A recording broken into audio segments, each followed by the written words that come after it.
Wake up at 4 a.m. in a dirt floor hut. Work 16 hours straight. Eat bread so hard it could break your teeth. This was your life if you were born a medieval peasant. And 90% of people back then lived exactly like this. I'm today showing you the real daily life of medieval peasants, the stuff history books skip over. Stick around, because what they ate for breakfast will absolutely shock you. The wake-up call. From hell, let me paint you a picture of your morning as a medieval peasant. It's 4 a.m., pitch black, and freezing cold. There's no alarm clock. A rooster screaming outside your window is your wake-up call. You're sleeping on a straw mattress that's crawling with fleas, bed bugs, and lice. Your entire family, parents, siblings, maybe even grandparents, all share this one room. Privacy didn't exist. Personal space was a luxury reserved for nobles. The house itself? It's basically a wooden shack with a thatched roof. The walls are made of wattle and daub. That's sticks woven together and covered in mud mixed with animal dung and straw. Yes, you're literally living in a house made of poop. There's no glass in the windows because glass was expensive. You've got wooden shutters, but here's the problem. If you close them to keep warm, you're in total darkness. If you open them for light, you freeze. Pick your poison. The floor is just packed dirt, maybe some straw thrown down if you're lucky. When it rains, your floor becomes mud. When animals wander in, which they do, they leave their business everywhere. Breakfast of champions, not really. So what's for breakfast? Here's where it gets grim. Most medieval peasants started their day with pottage, basically a thick soup or porridge made from whatever you had lying around. We're talking oats, barley, beans, peas, maybe some turnips or onions if you're having a good week. You'd throw this in a pot over the fire and let it cook for hours, sometimes days. The pot never really got cleaned. You just kept adding to it. But here's what nobody tells you. This pottage was your breakfast, lunch, and dinner. Same pot, same food, every single day, for your entire life. Bread was the other staple, but forget fluffy white bread. Medieval peasant bread was made from rye, barley, or even ground-up acorns mixed with sawdust to make it stretch further. It was so dense and hard that people would soak it in ale or soup just to make it chewable. And speaking of ale, peasants, including children, drank weak ale all day because water was often contaminated. But this wasn't party ale. It was like 1–2% alcohol, basically liquid bread. Kids were drinking this stuff from age 5. The workday that never ends. After breakfast, it's time for work. And when I say work, I mean work. Medieval peasants worked from sunrise to sunset, which in summer meant 16 to 18-hour days. If you're a man, you're in the fields, plowing, planting, harvesting, all by hand or with simple tools. No tractors, no machinery, just you, a wooden plow, and maybe an ox if your lord was generous. Here's something wild. You didn't own this land. It belonged to your lord, and you had to give him a huge chunk of everything you grew. We're talking 30 and 50% of your harvest, plus extra fees for using his mill, his oven, even his press to make cider. If you're a woman, your day is equally brutal. You're making bread from scratch, and I mean from scratch. Grinding grain by hand, kneading dough, managing the fire. You're making clothes by spinning wool and weaving fabric on a loom. You're making cheese, butter, candles, soap. Oh, and you're also taking care of the kids, feeding the animals, managing the vegetable garden, fetching water from the well, and probably helping in the fields during harvest season. There were no days off, no weekends. You did every single day except major religious holidays. If you got sick, too bad. The work still needed doing. Bathroom situations you don't want to know. Let's talk about something history glosses over. How did medieval peasants go to the bathroom? There was no indoor plumbing, no toilets. You had a hole in the ground behind your house, maybe with a wooden seat over it if you were fancy. This was your toilet, shared by the entire family and possibly neighbors. No toilet paper either. You used leaves, moss, hay, or your hand and wiped it on your clothes. Seriously, cleanliness standards were not standards. Bathing? That happened maybe once a month if you were diligent. Once or twice a year if you weren't. You'd heat water over the fire, and everyone would use the same bath water, one after another, youngest to oldest, dirtiest last. The smell must have been absolutely horrific, but here's the thing. Everyone smelled terrible, so nobody noticed. You'd be covered in layers of dirt, sweat, animal waste from working with livestock, and various bodily fluids. Medieval medicine was basically torture.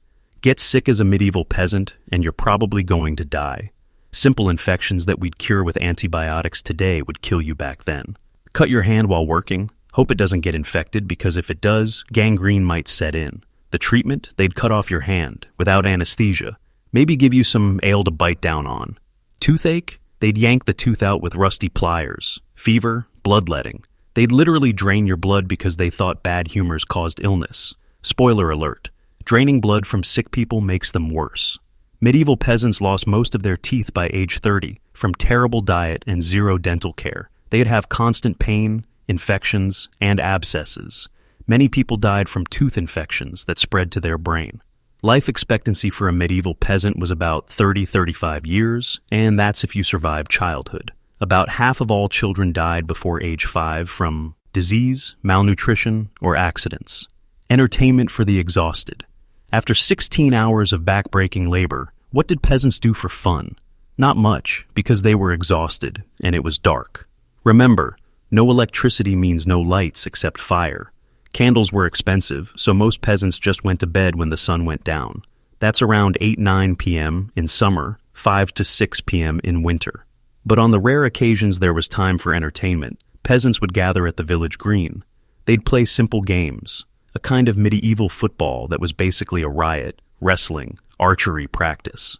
Music was huge. People would sing folk songs, play simple instruments like pipes or drums. Storytelling around the fire was popular. Troubadours or traveling performers might come through and share news and entertainment. Religious festivals were the highlights of the year. These were basically the only times peasants could take a break from work, eat better food, drink more ale, and actually enjoy themselves. Winter was a death sentence. Summer was brutal with long work hours, but winter was when people died. When the harvest was done, you had to pray you'd stored enough food to last until spring. Many families didn't make it. Winter starvation was so common there's a term for it. The starving time. From January to March, food stores would run low. People would eat tree bark, roots, anything they could find. The cold was relentless. Remember that house with no insulation? You'd huddle around the fire pit in the center of your house, entire family packed together with your animals for warmth. Yes, cows and pigs lived inside with you during winter. Frostbite, hypothermia, and winter illnesses killed thousands every year. If you made it through winter, you'd survived another year. That was the goal. Just survive. The social hierarchy was brutal.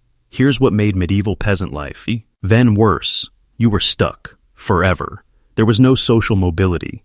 You were born a peasant. You'd die a peasant. Your kids would be peasants. You couldn't leave your village without your lord's permission. You couldn't marry without permission. You couldn't learn to read or write. That was for nobles and clergy. If you tried to run away, you'd be hunted down and punished. Punishment could be brutal. Whipping, branding, having body parts cut off. The system was designed to keep you in your place. Your lord could demand you work his land before your own. He could claim your best animals as taxes. He could force you to fight in his wars. You had basically no rights. But here's what's amazing. Despite all this horror, medieval peasants found ways to survive and even find joy. They built tight-knit communities where everyone helped everyone. They developed incredible skills passed down through generations. They created beautiful folk art, music, and traditions. They raised families, celebrated births, mourned deaths, and lived full human lives despite unimaginable hardship. Modern people complain about alarm clocks and traffic. Medieval peasants dealt with starvation, disease, brutal labor, and zero rights. Yet they persevered for generations, and their survival is why we're here today. The reality check. The medieval period lasted roughly 1,000 years. For most of that time, 90% of the population lived like this. Not in castles with knights and ladies, in dirt floor huts, working themselves to death just to survive another year. History focuses on kings and battles, but the real story is the millions of ordinary people who lived, worked, and died in obscurity. Their daily struggles, their small joys, their incredible resilience. That's the history that matters. We romanticize the medieval period with movies and TV shows, but the reality was harsh, brutal, and short. Next time you complain about your morning commute or your boring job, remember, You're not a medieval peasant, and that's a very good thing.